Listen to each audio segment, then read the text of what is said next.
अहंकार की अग्नि।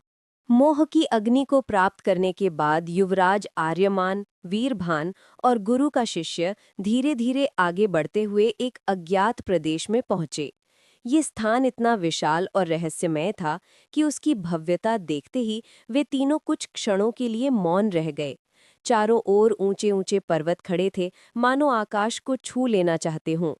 उन पर्वतों की चोटियां सुनहरी रोशनी में नहा रही थीं, जैसे स्वर्ग से सूर्य की किरणें विशेष रूप से केवल इसी प्रदेश को आलोकित करने आई हों। पर्वतों के बीच फैला हुआ मैदान इतना चौड़ा था कि उसकी सीमा कहीं दिखाई ही नहीं देती थी। हर ओर से आती ठंडी हवाएं उस प्रदेश में एक अद्भुत गंभीरता और रहस्य भर रही थीं। मैदान के ठीक मध्य में एक विशालकाय दरवाजा खड़ा था। उसका आकार सामान्य द्वारों से कई गुना बड़ा था। दरवाजे पर दिव्य लिपि में चमकते हुए अक्षरों से लिखा था, यहाँ प्रवेश करने वाला अपने ही स्वरूप से सामना करेगा। ये शब्द सुनहरे तेज से दमक रहे थे, परंतु उनकी चमक के भीतर एक गहरी चेतावनी भी छिपी हुई थी। गुरु का शिष्य, जिसकी आंखों में सदैव गंभीरता रहती थी, धीमे किंतु दृढ़ स्वर में बोला, युवराज, यह अंतिम और सबसे कठिन परीक्षा है। पहले तुमने भय और मोह को परास्त किया, परंतु यह स्थान भिन्न है। यहाँ तुम्हें अपने ही अहंकार से युद्ध करना होगा। ये लड़ाई बाहरी नहीं, भीतर की होगी। यदि तुम यहाँ हार गए तो सब कुछ समाप्त हो जाएगा, न केवल तुम्हारी यात्रा बल्कि तुम्हारा अस्तित्व भी। युवराज ने गहरी सांस ली। उसका मन भीतर से कांप रहा था, पर चेहरे पर धैर्य की छाया बनी रही। जैसे ही वे उस दरवाजे से गुजरे, चारों ओर का दृश्य बदल गया। मैदान गायब हो गया और उसके स्थान पर एक विशाल दर्पणों का संसार प्रकट हुआ। चारों ओर अनगिनत दर्पण थे, हर दर्पण में आर्यमान का चेहरा झलक रहा था। परंतु अचानक उन दर्पणों में से एक से प्रकाश निकला और उसके सामने वही खड़ा हुआ, आर्यमान का दूसरा रूप।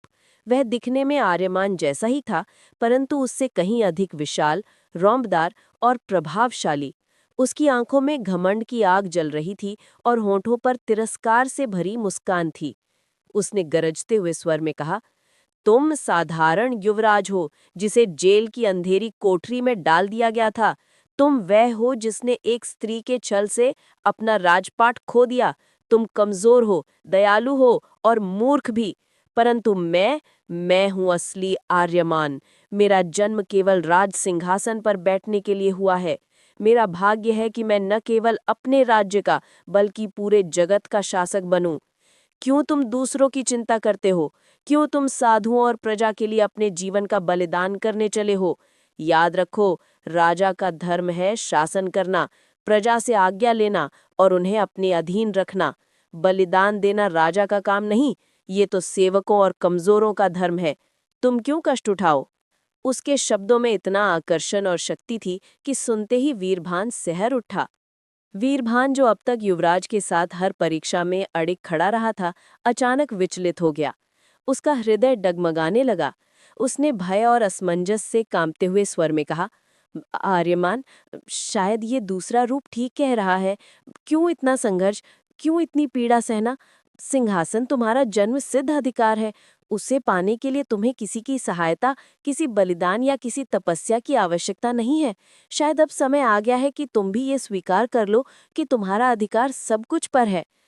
युवराज ने जैसे ही ये सुना, उसका दिल धड़क उठा। ये शब्द किसी शत्रु के नहीं थे, बल्कि उसके अपने मित्र और साथी वीरभान के थे। उसे लगा जैसे उसका अपना खून, उसकी अपनी परछाई उसके विरुद्ध बोल रही हो। उसके भीतर का संदेह और अधिक गहराने लगा। इसी गहरे द्वंद्व के क्षण में अचानक उसके कानों में वही दिव्य स्वर गूंजा जो कई बार उसके सपनों में आया था। ये स्वर मानो स्वयं आकाश से उतर रहा हो, गहरी शांति और शक्ति के साथ। आर्यमान, याद रखो, राजा वह नहीं जो केवल शासन करे, राजा वह है जो धर्म के लिए त्याग करना जानता हो। अहंकार मनुष्य का सबसे बड़ा शत्रु है। वह भीतर से धीरे धीरे आत्मा को निगल जाता है। यदि तुमने अपने अहंकार को जीत लिया, तो संसार की कोई शक्ति तुम्हें परास्त नहीं कर सकती। अहंकार को मारना ही सच्ची विजय है, क्योंकि जिसने स्वयं को जीत लिया, उसने संपूर्ण जगत को जीत लिया। ये शब्द सुनते ही युवराज का मन जैसे पुनः जाग उठा। युवराज ने अपनी तलवार मजबूती से उठाई, उसकी आंखों में अब डर नहीं बल्कि स्थिरता और दृढ़ निश्चय था। वह अपने अहंकार रूप की ओर बढ़ा और गर्जन भरे स्वर में बोला, तुम मेरी ही शक्ति का हिस्सा हो, परंतु तुम मेरी कमजोरी भी हो। मैं तुम्हें नकारता नहीं, क्योंकि तुम्हारे बिना मेरा अस्तित्व अधूरा है, परंतु मैं तुम्हारे अधीन भी नहीं रहूंगा। मेरा उद्देश्य केवल सिंहासन पर बैठना नहीं है। मेरा उद्देश्य है अपने राज्य की रक्षा, अपने धर्म की रक्षा और उस न्याय की रक्षा जिसे मेरी प्रजा चाहती है। यदि मुझे राजा बनना है तो केवल शासन के लिए नहीं, बल्कि सेवा और बलिदान के लिए।